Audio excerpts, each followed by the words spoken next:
Dr.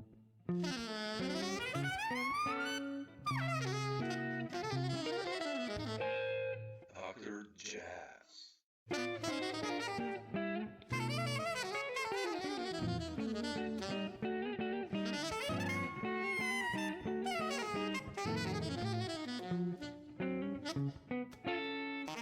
For taking the time also. I mean, Dr. I have you on so many records, and you know, I just want to go through some of the stuff you've done as a band leader or a sideman, and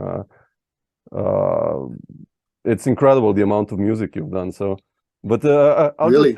just jump in, Reggie. I wanted to ask you. I've always loved your concept group, you know, since the '97 release, which is amazing. You know, it's like this picture of open and Henry Threadgill-ish vibes going on, and but are you preparing something new, like as a band leader? I mean, the last one I heard was like No Preservatives Added. Like, what's happening there on you as a band leader department? Oh yeah, that's actually No Preservative Added. Yeah, that's the latest one right now. That was done in right before the pandemic hit in March 5th. Was that 2020? Yeah. Wow, so time is going by. But yeah, that was I did a recording. March 5th was the date, and then you know what happened after that, you know. But that was the last one. So yeah, a couple of years now. That was the last recording. You know, they far in between because you know it's self-produced and Yeah. You know, production. So, but Yeah. it's great. It's out now. It's you know it's doing well. But I just wanted to document my music at the time. I was just documenting stuff, and then pandemic hit, and the rest is history. Yeah, exactly. Yeah. But it was great that we got a chance to do that recording before everything stopped. Because even during that week when we were rehearsing and recording the material, you know, everybody was just like, you know, kind of, what's going to happen and what's going on? You know, this virus is swirling around our heads. We don't know who got it, and you know, it was really eerie and spooky. Yeah. But we got through it, and it was beautiful recording. I felt, you know. Yeah. It took me a while to listen to it. I didn't. We did it in March, and everything stopped, you know. So I didn't listen to the recording again until maybe like late May or early June before I really got back to it to hear what's happening. I said, "Oh, okay, wow, beautiful." So, yeah. Did some you know, mixing and stuff, and it all came together. Yeah, sure. Yeah. Did you then present it? Also, you did on some gigs, right? I mean, I saw there's some YouTube footage, like not with the same group, but I think. Yeah, but the percussion concept has been together since like 2007. I did my first percussion concert on the ASM concert series, and it was a live recording. And you know, after listening to it, I said, "Hey, why not try to just put it out there?" You know, I felt it was a great live performance of my first attempt to try to, you know, do a percussion ensemble thing. And so yeah, we've been around since 2007. That's a long one. Done some gigs in New York and, you know, Chicago, and so it was time to do another recording to try to do more activities. But you know, so yeah, it's been around since 2007. That's a long one. Yeah. Wow. Have you been writing some new music for the band? I mean, for the group, or? Yeah, I'm always composing something. You know, really? Sketches around. But most of the music there was brand new, except for there was one piece that I wanted to record for a long time. Which was I had to look at the recording myself. You know, Umoja is an old piece that I always wanted to do. And there was another piece on there. Let me get the recording. Oh, please, yeah. See it somewhere. So that we show it to people. Remember the titles, you know. Yeah, but this is the recording. Yeah. Beautiful. And yeah, all these are new pieces except for Umoja and Dibado. Yeah, everything else is new. Maybe Roadrunner, but you know, I'm always trying to document my material. So that was an opportunity to do that. And actually, the next concert coming up for the percussion ensemble will be in November this year. Yeah, super. ASM concert series, but being sponsored by the Park Armory here in New York. So very excited about that. So I'm writing something new for that, and include some of the old stuff too. You know, since it's a, you know, ASM feature. So I'm very honored to be part of the series, and really doubly honored at the Park Armory, which is a very great institution and venue that's been producing some great music, there. So I'm really anticipating and can't wait for November 18th. Beautiful. You mentioned you compose, like, do you do this like every day? I mean, and what's your process there usually when composing? Not every day. I may hear something and sketch it out, and then come back to it later. But as you walk down the streets, or hear something, there's always some opportunities to kind of like use that idea or sound, to create something around it. So I guess I am composing every day, but I try to do a little bit. Now that I got this project coming up, I'm spending some time and focus on it, each day. Yeah. But when I do compose, it's for a purpose, for a reason. Yeah, but also, we're all the same. Stuff out, right? You want to, when the activity comes, that's when you really focus, trying to get everything together. But I'm always sketching something out or get influenced by something I hear, and just make sure I capture it and then come back to it later. So that's basically,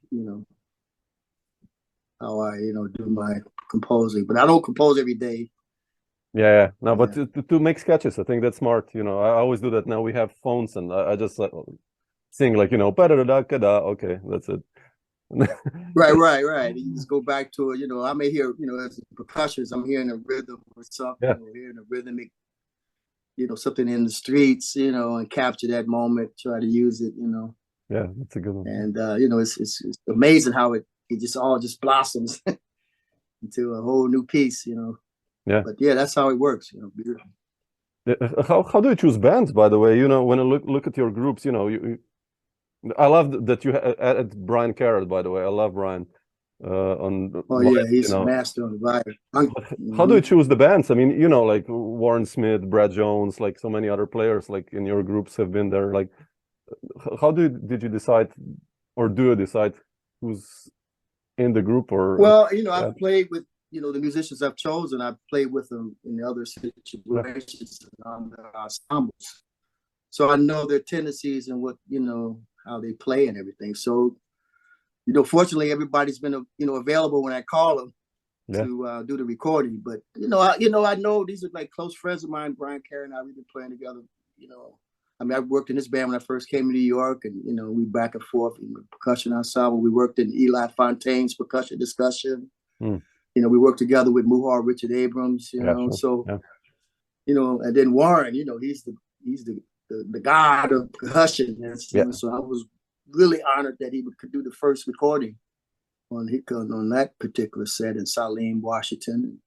So these are all my friends, man. So I call them up. I know their tendencies. I know what they could do, and I know what they could contribute to the music. So I call them and see if they are available to do it. So I do hear, the individuals before I wanted to ask you that. Yeah, if you then once you sketch out the final versions of the tunes, who's the band, right? Yeah, basically, yeah. Yeah, right. Yeah. Because I write and then I say, okay, who can handle it and make the calls.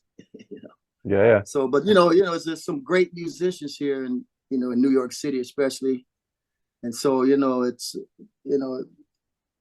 kind of special when you can get the cats you really want, to perform, because everybody's busy or doing something, so it's a rare opportunity to grab them. Sure, definitely. Do the recordings, and Brad Jones, we were working together with Muhal in the earlier days. I worked a few times with Jazz Passengers, gigs, and we did a tour together with the Knitting Factory. So we, it's all these connections, musical connections that intertwine and come together. So for my first recording, Brad, he did an excellent job on that. Oh man. Yeah, Gene Ghee, and Mark McGowan on trumpet, Gene Ghee on sax, and my man Bruce Edwards on guitar. Yeah, that was my first recording with some cats in there. They smashed it. Yeah. I was fortunate to get these cats, man. So I, once I hear, my music is set, I call the cats who can handle it. That's basically how it works. Yeah. Beautiful. Yeah. It's like Duke's way, right? He was always. Yeah, I guess so. Composing for the players. Never thought about it like that. That's that. Yeah, it's a lot of cats in New York, but a lot of cats can't handle certain things, so you have to make sure you can get the right cats. Oh, sure. Yeah. Call the wrong guy for the wrong gig. It can go very bad. Yeah, believe me, it's happened. Oh, yeah, I do.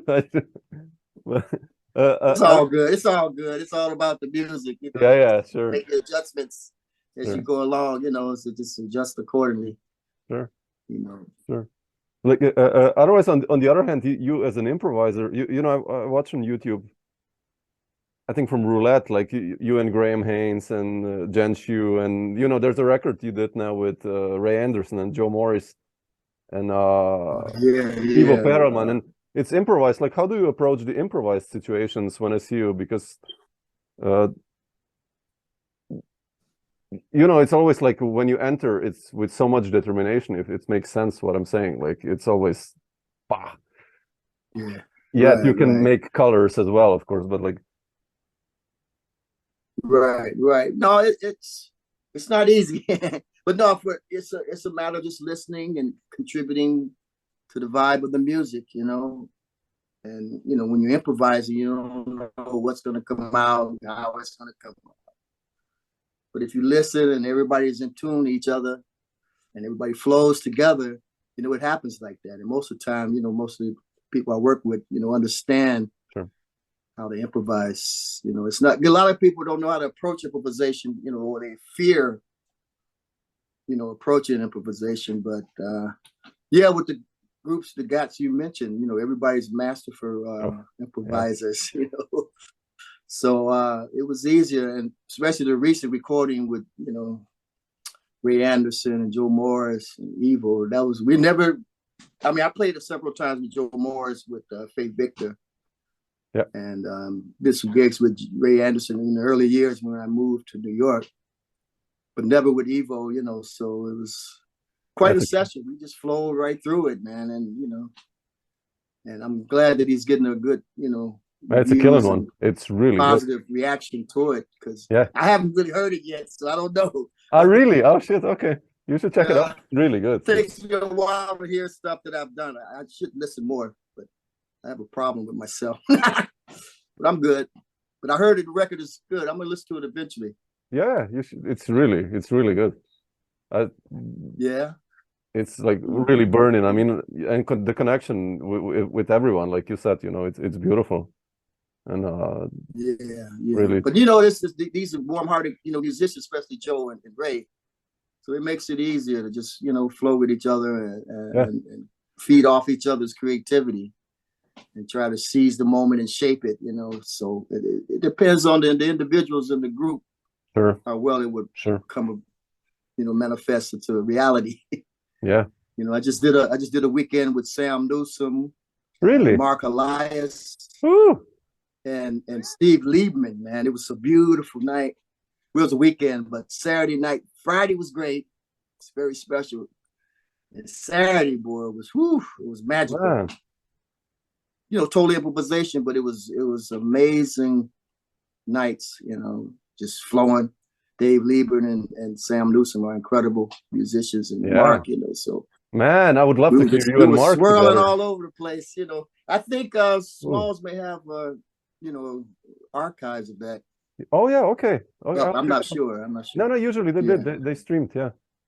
Yeah, they streamed, yeah. Oh wow, I have to find it.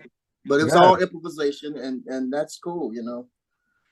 That's what it's about, you know, trying to create the new spear. Killing band, man. Woo, okay. I have to find it if there's footage. Wow. Right, yeah, it was great. So yeah, improvisation is part of it, man. You know, just trying to express your inner feelings through the music, you know. And fortunately, when you have comrades to do it with, it just flows beautifully. Yeah. And that's what's been happening lately. And it's been great. Fantastic. Like how did you decide, you know, to do that, to enter the world of improvisation or jazz, let's say, like in, I guess, early 70s or mid 70s? You remember the main trigger? No, it was a turning point in my life was when I was accepted as a member of the AACM. Association for the Advancement of Creative Musicians. Back in 1979, I became a member, and prior to that, it was all into R&B. The bands of the time, Earth, Wind and Fire, naturally, Chicago, all the bands of the 70s. I'm dating myself, but I don't care anymore. But that was it to that. And then 79, man, I met Mawata Bowden, Rita Warford, but actually it was Jacoby Felton who introduced me to the AACM. Mm. And then the AACM members, Mawata Bowden and Rita Warford, I did a performance with them, and it was amazing. I really don't tell the story too often, but when I was accepted to do this gig, because Jacoby said, man, they got a gig coming up and they need a drummer. Would you be interested? I said, yeah, cool. Yeah, no problem. So I, got to rehearsal, met Mawata Bowden and Rita Warford. Jacoby was there. And I think the bass player at the time was either Malachi Favors or Shaka Uber, one of the two. Okay. But maybe Yosef Ben Israel at that point. But it was a great band. So we got it together and I said, we're ready to start. I said, okay, so where's the music? They said, music? Oh, wow. I said, what?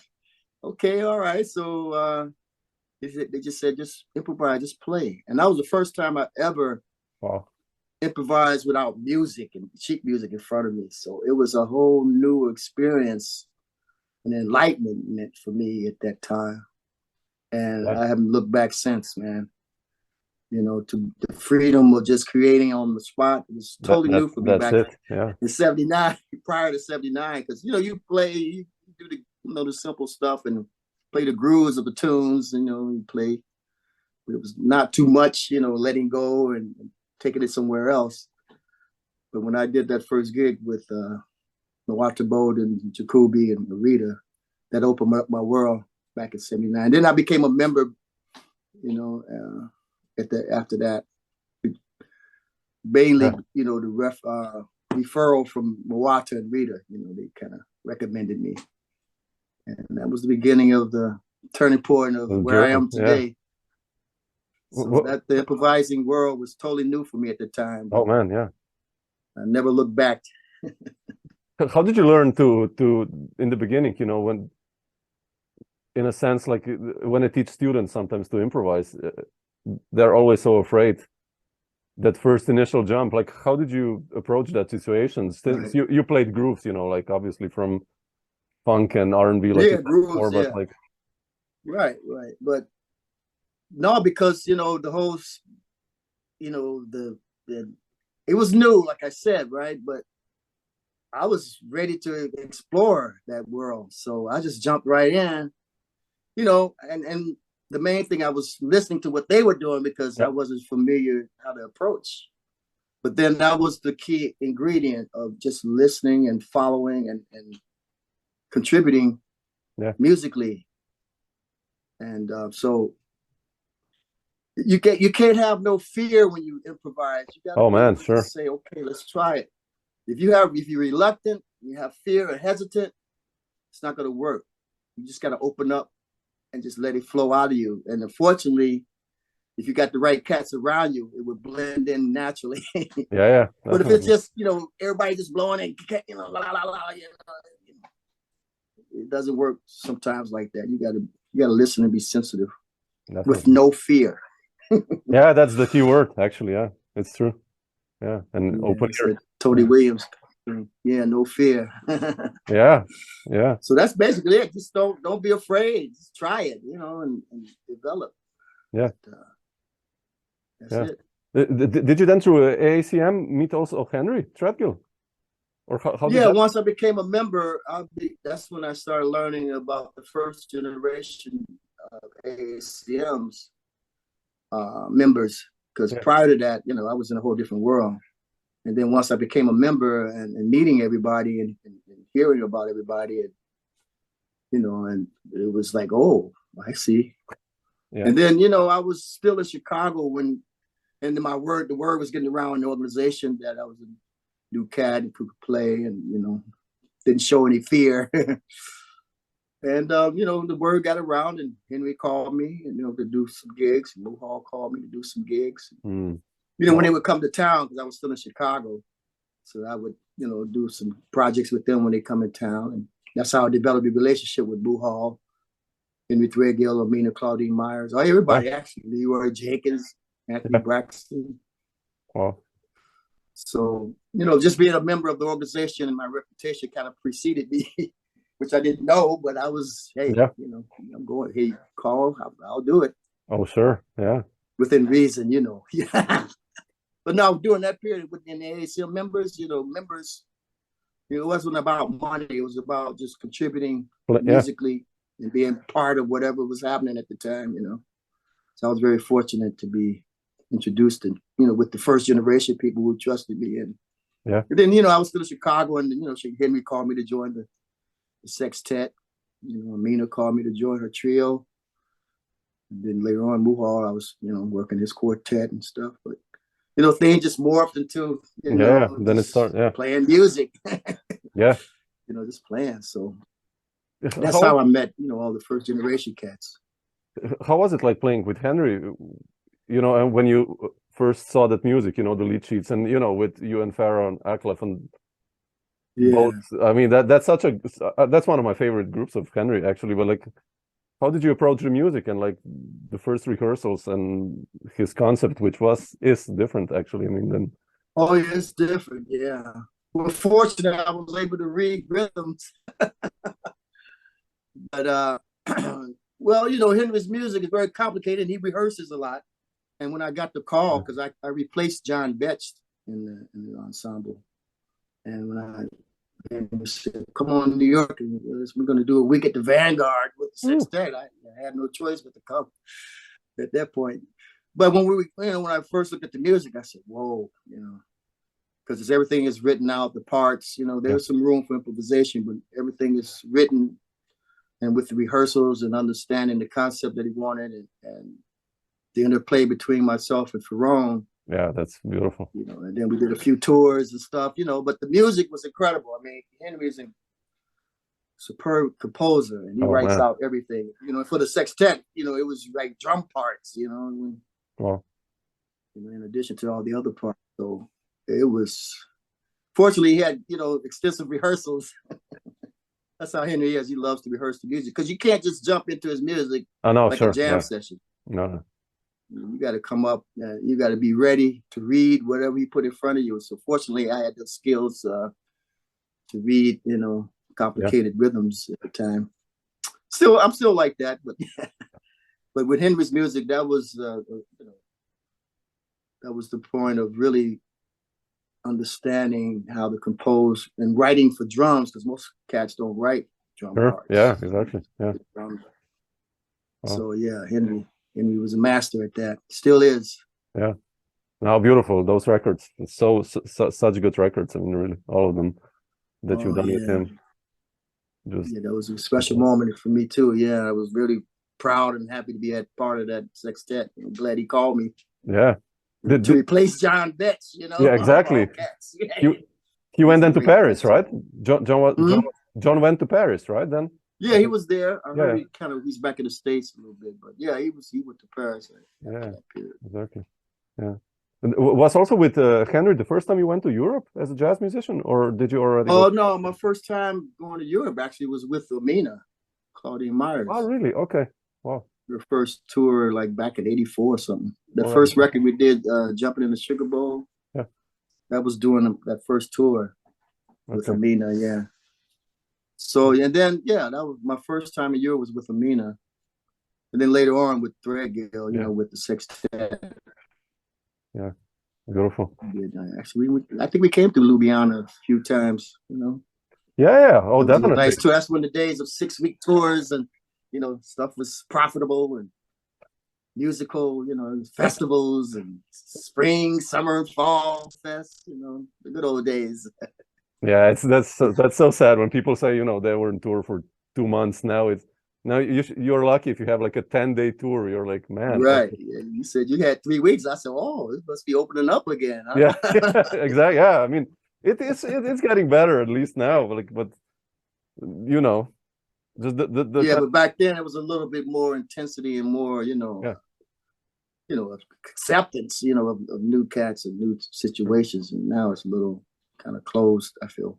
Yeah. But that's another story. That's it. Yeah, yeah. Let's not go there. Right. Or we do. I don't know. But when did you decide to move to New York, and what was the main trigger for that, actually?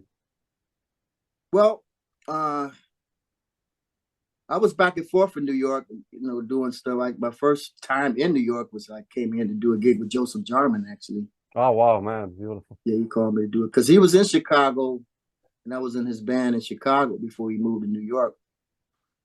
Because he was like the last one to move to New York, I guess, of all the first generation AACM. Then he finally moved. In '82, he came and called me to do a gig, and I came. I was going back and forth, even with Amina. I would come into New York, rehearse with her, go to do a tour, whatever, then go back to Chicago. Oh, really? Well, okay. Right. And then, so I think it was the time when Threadgill called me to join the sextet is when I said, okay, maybe I should just stay there and see what happens. So it was Henry Threadgill that brought me to New York. The main reason. Yeah. And to stay in New York in terms of that week and really just check out the scene, full time. So it was like around 87. Okay. Yeah, 87 when I decided to move here. What was it heavy in the beginning, or not really, because you already had these quite great gigs, actually, or? Well, yeah, when I came in, I definitely had the AACM Chicago connection. Yeah. But while I was here, I started hanging out, up in Harlem and Lower East Side and sitting in, just the whole procedure of trying to mix in, Then my reputation, and I had some gigs and things. Then stuff started developing up in Harlem and, downtown scene. Downtown, yeah, sure.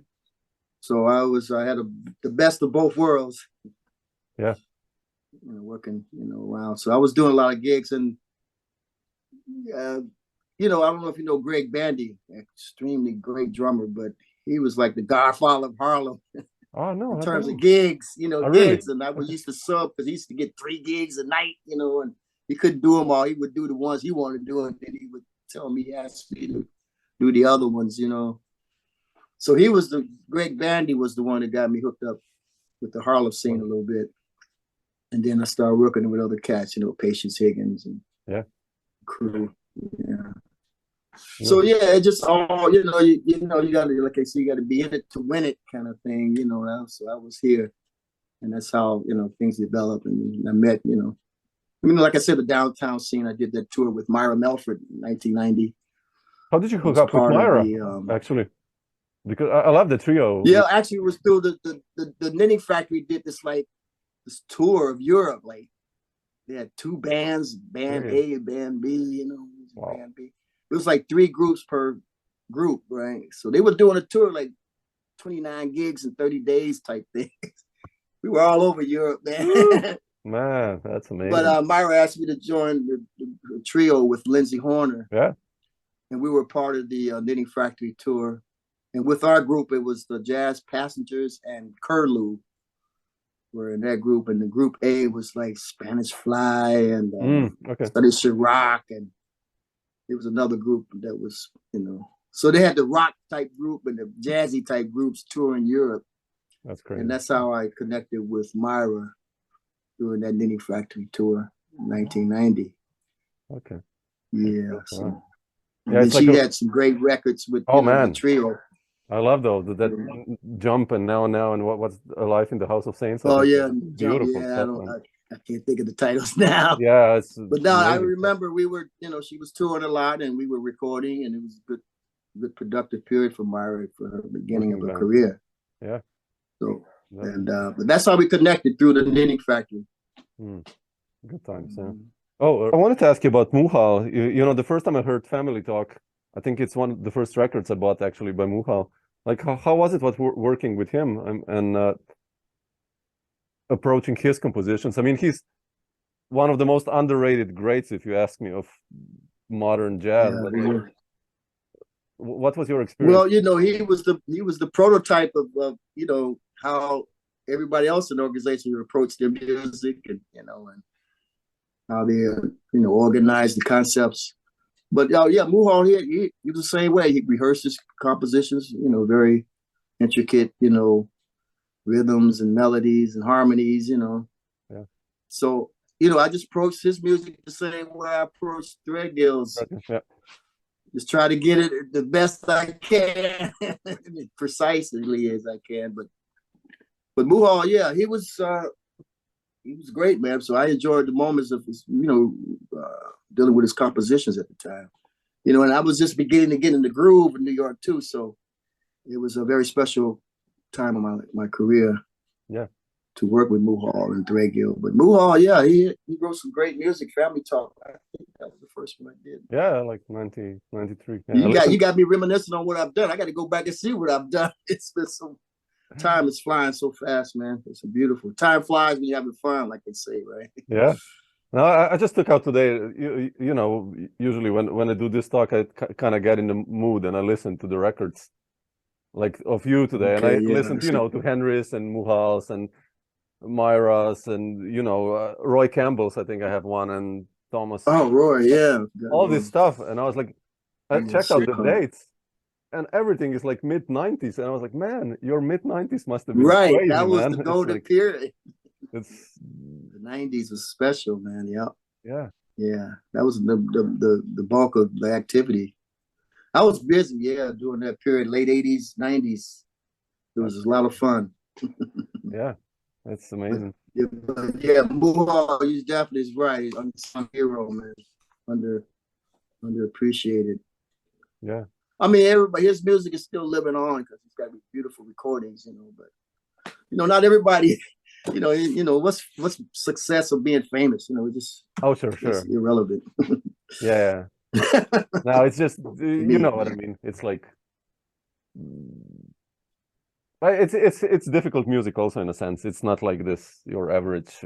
No, it's not like swinging 4/4. Yeah, exactly. Going to the bridge. Yeah, you got to understand the concept and appreciate the effort and the whole approach that these composers are doing, man. Exactly. And everybody's got their own voice, and that's what makes it special.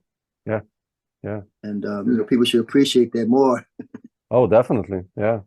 How did you, in the midst of all this, like talking about the 90s craziness of being a sideman, decide to do your quintet? I mean, the Unnecessary Noise Allowed. Like, what was the main idea that you said, okay, I want to do this now? I mean, well, I proposed before. I started a group while I was still in Chicago.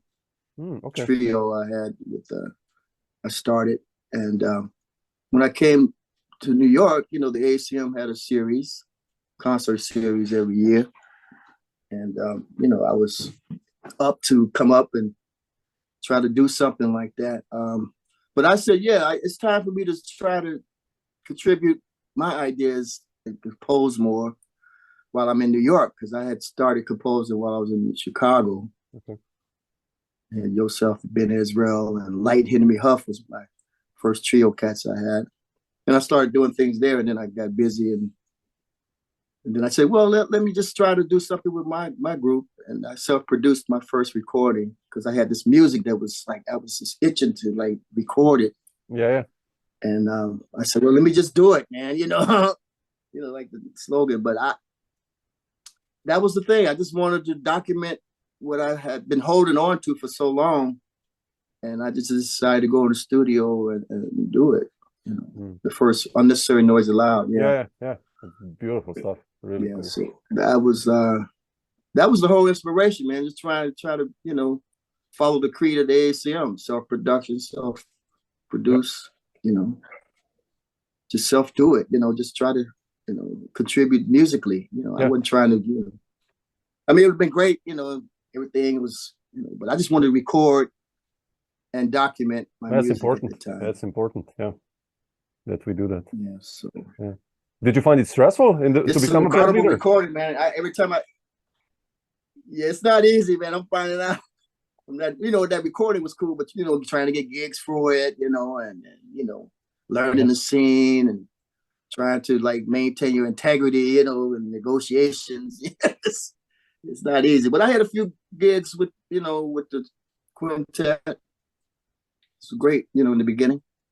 A few clubs that was around at the time that would, was doing gigs there, and Knitting Factory and a few other places I can't remember now. But But that was the whole thing, man. I just wanted to start composing, documenting what I've been writing, you know. Yeah.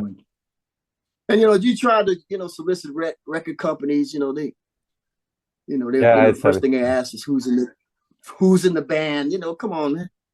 But anyway, it's a matter of just understanding the music and, you know, just understanding what you're trying to do as a leader and as a musician and composer. Yeah. So, but you know, that's the whole inspiration, was to document my music and have it out there, you know. That's beautiful. I listened to it right before, like what, 2 hours ago, and it sounds still so modern.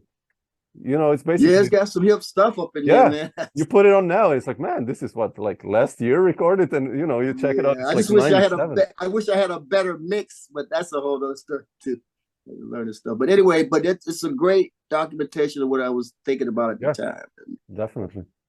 And it was a prototype of how I approached my music a little bit too, you know. So yeah, I was very happy. You know, the whole artwork I did by myself, you know. Oh wow, okay, awesome.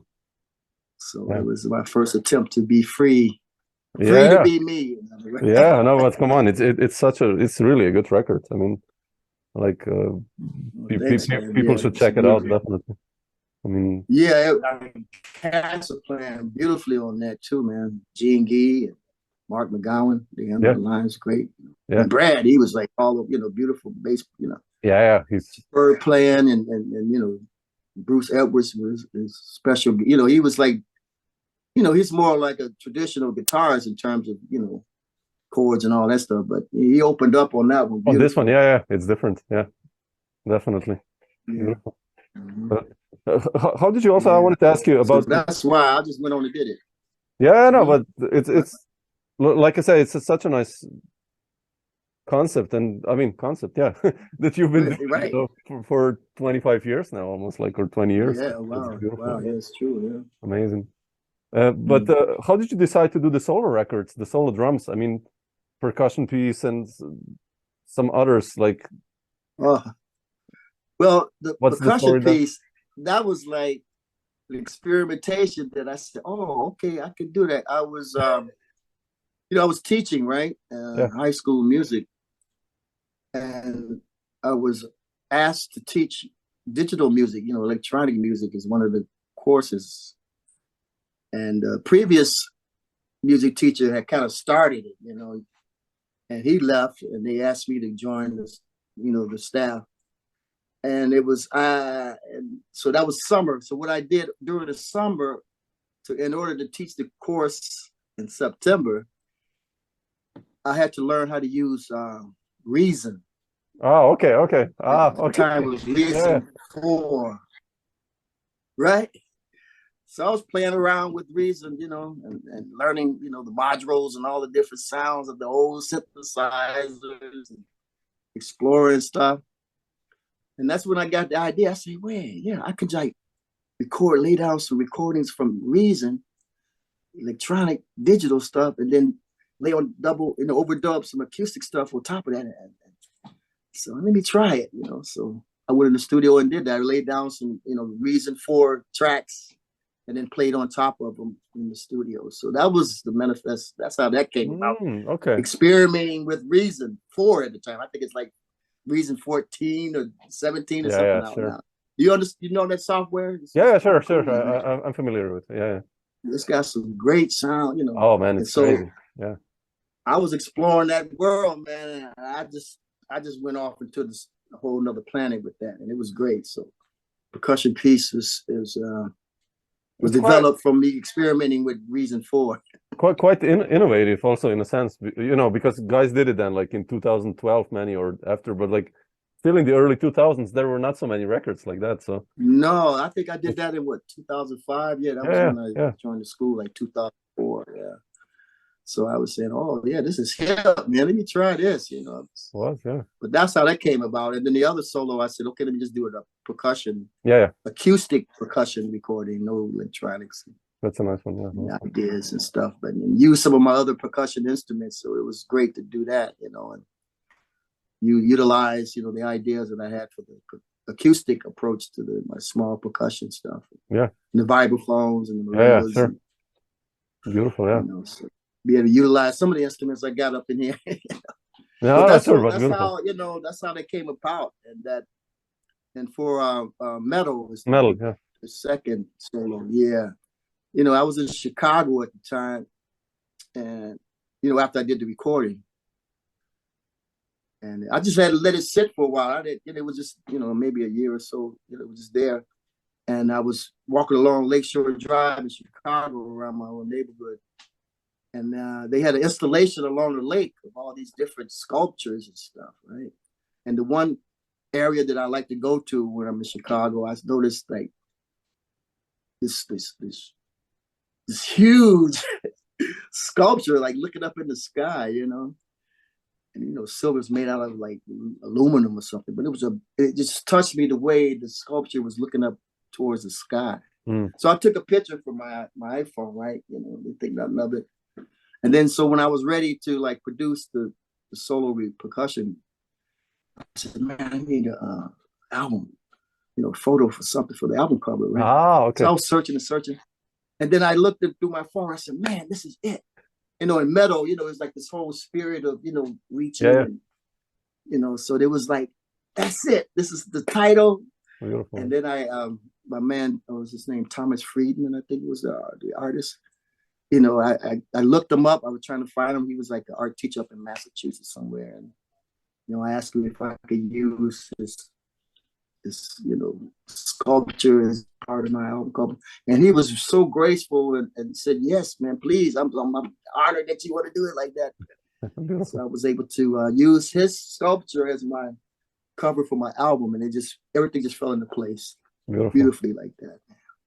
Yeah. So it's right off Lake Michigan. It's gone now, but I heard that same sculpture was in New York City near the Flatiron district. It was like in the center of Manhattan Street so it was out for a while, you know, but I just happened to catch it while it was along the lakefront in Chicago. It was great, you know, to see the lake and looking up at the sky. It was a beautiful day. It just touched me in a metal way. Sure. Come on. Yeah, beautiful. And the whole thing, metal, you know, the metal of, you know, the instruments and the metal of the spirit, you know, everything just fell in place for that one.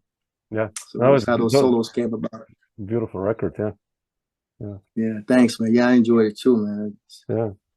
Reggie, I wanted to ask you, since you mentioned vibra vibes, you know, like how was it working with Butch Morris? I think you played vibes. Oh yeah, I was playing vibes. Yeah. Well, yeah, great, man. He's a, you know, masterful, you know, how he conducts. Hears what he wants.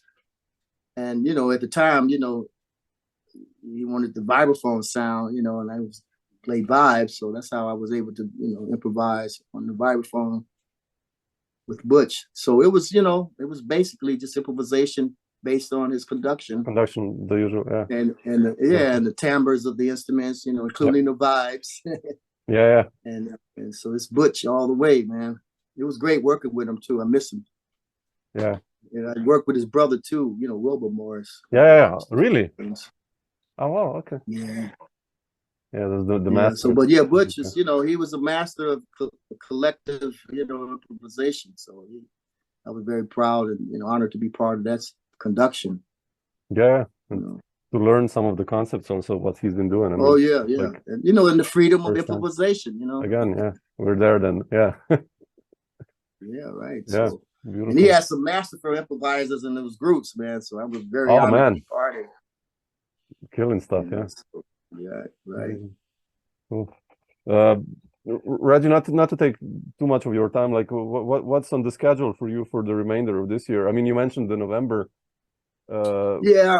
I got some things, you know, as far as my group, I'm just focusing on November right now, my projects. But you know, I just finished thing with Sam Newsom, and I got something coming up with Terry Janor. She's doing some other gigs coming up, but so you know, just flowing through. It's no tours or anything this time around, so everything is good, man. I'm comfortably busy, I like to say. Oh, that's a nice description. I like that.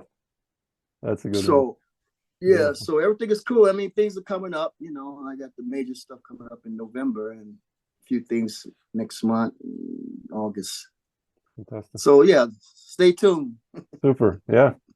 Beautiful. Yeah, man. Well, thanks so much for sharing some of this, some of your stories. I really appreciate it. Really beautiful to hear you talk about it. And Oh man, thank you for allowing me to express it and come on. share, Just beautiful, yeah. So, share the moment. So thank you, man. So it'd be great to